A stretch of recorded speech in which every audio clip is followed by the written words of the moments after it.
Bonjour, je m'appelle Julia et je suis chercheuse en sciences du mouvement humain au sein du laboratoire Euromove DHM, ici à l'Université de Montpellier. J'interviens notamment sur le projet ShareSpace qui vise à comprendre comment les gens bougent ensemble dans le metaverse, c'est-à-dire en réalité virtuelle et en réalité augmentée. Moi, ce qui m'intéresse en particulier, c'est l'empathie. C'est cette capacité que nous avons à partager, comprendre, ressentir les émotions des uns et des autres. Par exemple, vous pouvez peut-être ressentir, ou en tout cas identifier une pointe de nervosité dans ma voix. Et si vous êtes retrouvé dans cette situation, faire une présentation devant un parterre de personnes, également partager cette expérience. Car l'empathie, c'est ce qui nous permet de nous connecter et nous déconnecter, en fait, les uns avec les autres, d'être sur la même longueur d'onde. Et quand on parle d'onde, saviez-vous que lorsque l'on interagit avec le monde, on a tendance à se synchroniser avec? Telles des horloges ou des métronomes, à partir du moment où nous échangeons de l'information, qu'elle soit visuelle, auditive, nos gestes, notre respiration, notre rythme cardiaque et même notre activité cérébrale va se synchroniser, c'est-à-dire partager le même tempo. Ainsi, de manière inconsciente, nous allons ralentir, accélérer, afin de partager cette même temporalité. Et selon des études, ce serait la synchronisation qui nous permettrait de ressentir de l'empathie. Mais aujourd'hui, je ne vais pas vous parler d'empathie ordinaire, de celle que l'on peut ressentir entre deux êtres humains. Je vais vous parler de l'empathie que l'on peut ressentir avec une machine. Alors, je vais vous demander de faire un petit exercice d'imagination. Donc imaginez, dans un futur pas très lointain, vous êtes chez vous, ou peut-être dans la rue, vous avez une grosse journée, beaucoup de deadlines, vous avez l'impression d'être dans un tunnel. Et là, la crise d'angoisse débarque. Votre rythme cardiaque s'accélère, votre respiration devient haletante, le monde devient flou. Par réflexe, vous attrapez votre casque de réalité virtuelle. En 3 clics, une thérapeute virtuelle apparaît devant vous. Une présence calme, rassurante. Après une rapide analyse de vos signaux physiologiques, elle vous propose un exercice de relaxation, de synchroniser votre respiration avec le tempo d'une réalité augmentée. Alors je vais vous demander de le faire avec moi, si vous voulez bien. Alors ne vous endormez pas, parce que je sais qu'on vient de manger. Donc je vais vous demander d'inspirer pendant 3 secondes. Donc 1, 2, 3, expirez. Inspirez pendant 5 secondes. 1, 2, 3, 4, 5. Expirez.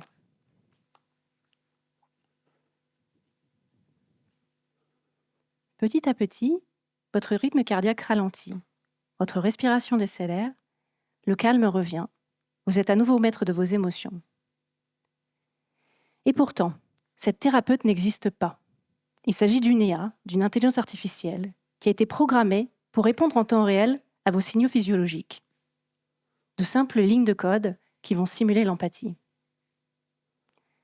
Ce scénario aurait pu paraître futuriste il y a quelques années, mais il devient de plus en plus plausible avec l'essor des IA génératives et de l'informatique que l'on appelle empathique.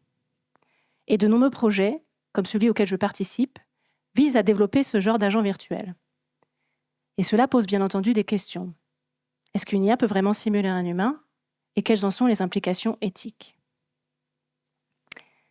Mais d'abord, une IA, c'est quoi? Derrière ces mots, intelligence artificielle, se cachent des algorithmes qui apprennent.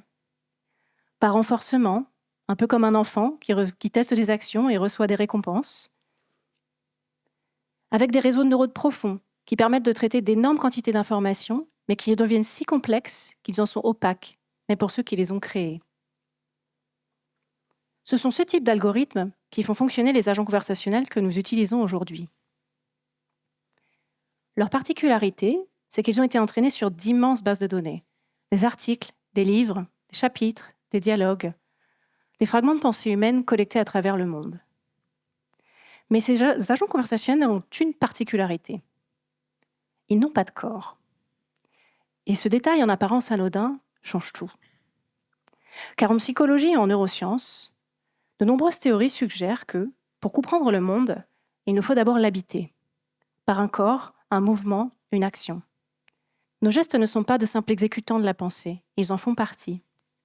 Chaque émotion, chaque souvenir est ressenti, ancré, incarné. Pensez à quelqu'un que vous aimez, qui est là ou peut-être qui a disparu ou qui est absent. Vous ressentirez peut-être un léger pincement au creux du cœur ou de l'estomac, ce fameux papillon papillon dans le ventre, qui caractérise nos émois. À l'inverse, si vous pensez à la dernière fois où vous avez été contrarié, vous ressentirez peut-être une crispation de la mâchoire ou des épaules, car vous étiez au bord de l'explosion. Toutes nos émotions, elles sont incarnées, c'est-à-dire qu'elles prennent corps, littéralement, dans des marqueurs somatiques, c'est-à-dire des sensations corporelles qui vont changer la manière dont nous percevons notre corps et nous interagissons avec le monde. Mais alors, me direz-vous, comment une IA sans corps peut simuler un être humain ? Vous connaissez peut-être Alan Turing, le célèbre mathématicien anglais, au travers du film Imitation Game. Turing est bien connu pour ses travaux sur la machine Enigma, qui a permis de déchiffrer les codes cryptés de l'Allemagne nazie. Mais Turing est aussi l'un des premiers à s'être demandé si une machine pouvait penser, et si oui, comment est-ce qu'on pourrait le savoir ? Il a alors développé un test, le test de Turing. Dans ce test, des juges humains interagissent à la fois avec des humains et avec des programmes informatiques. Un peu comme des Blade Runner qui doivent identifier et neutraliser des humanoïdes androïdes, ils vont poser une série de questions. Comment t'appelles-tu ? D'où viens-tu ? As-tu regardé le dernier match de foot à la télé ? Et en fonction des réponses, ils vont déterminer un score d'humanité. Et aujourd'hui, de nombreuses IA prétendent, ou d'agents conversationnels prétendent passer ce test. Et cela pourrait être inquiétant. Car jusqu'ici, le test de Turing était considéré comme un jalon, un milestone, qui permettait de déterminer si une IA pouvait imiter à la perfection un humain. Mais il s'agit bien d'imiter un fonctionnement standard. Et parfois, paradoxalement dans ce test, certains humains sont jugés moins humains qu'une machine. Et cela pose bien entendu la question de qu'est-ce qui est humain et qu'est-ce qui ne l'est pas. Cette frontière est souvent floue, et l'histoire nous a montré à de nombreuses reprises qu'être humain ne dépend pas forcément de notre patrimoine génétique, mais de la capacité des sociétés à accepter la différence. Mais je m'égare un peu. Et dans cet égarement, je vous propose de visiter avec moi la vallée de l'étrange. Comme je vous le disais, ces IA n'ont pas de corps, c'est-à-dire qu'elles sont désincarnées. Et cela change beaucoup de choses dans les interactions sociales. Car celles-ci sont faites d'une multitude de composantes motrices, de gestes, d'expressions faciales, qui restent encore difficiles à modéliser pour une IA en temps réel. Saviez-vous par exemple qu'il existe une multitude de manières d'effectuer un geste ? On appelle ça la redondance motrice. En mathématiques, il s'agit d'un problème à plusieurs solutions. Et l'IA se trouve dans la délicate situation de choisir la plus naturelle possible. C'est pour ça que quelquefois, on se retrouve avec des orteils un peu bizarres sur des vidéos générées par de l'IA. Nos interactions sont également faites de sous-mouvements, c'est-à-dire d'accélérations rapides, subtiles.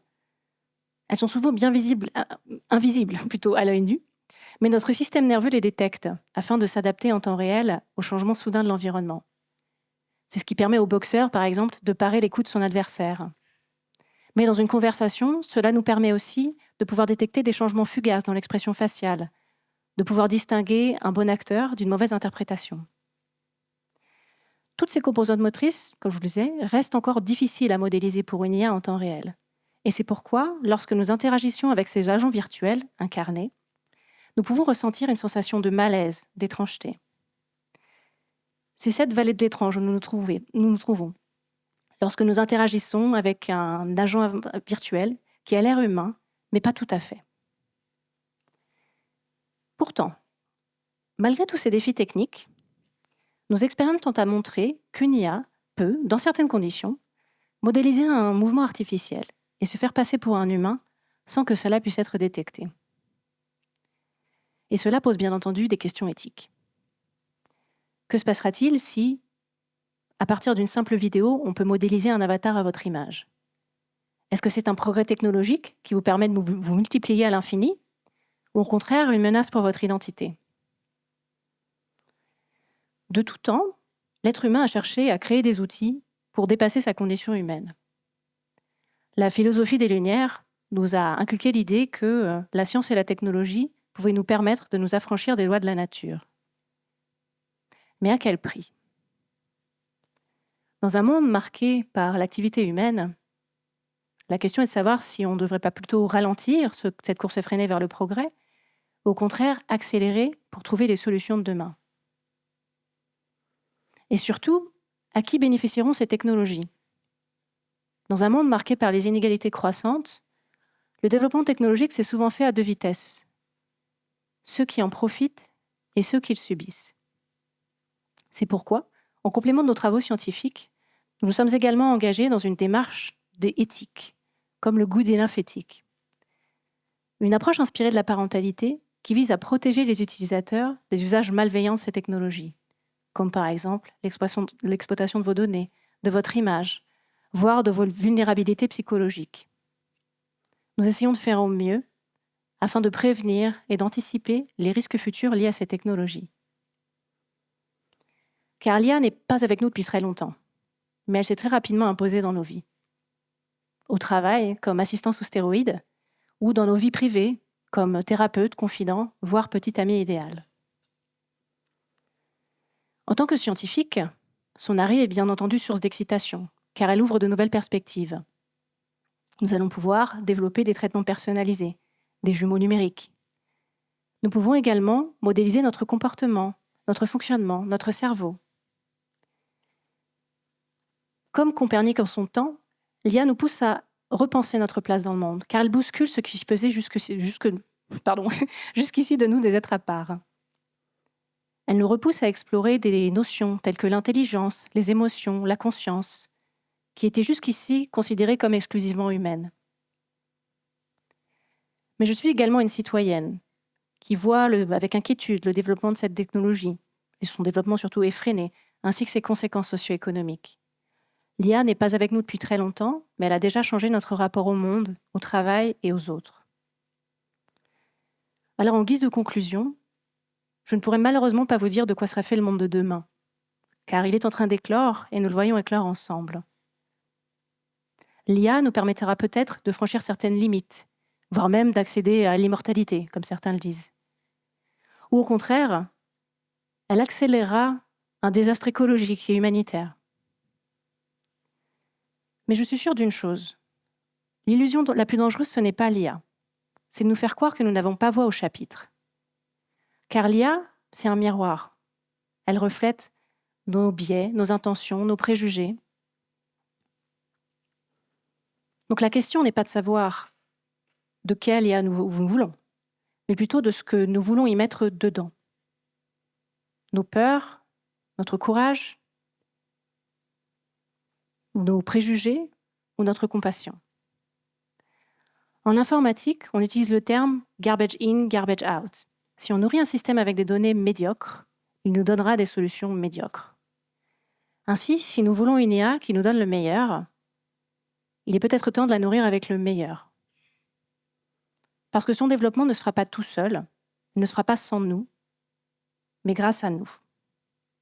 Je vous remercie.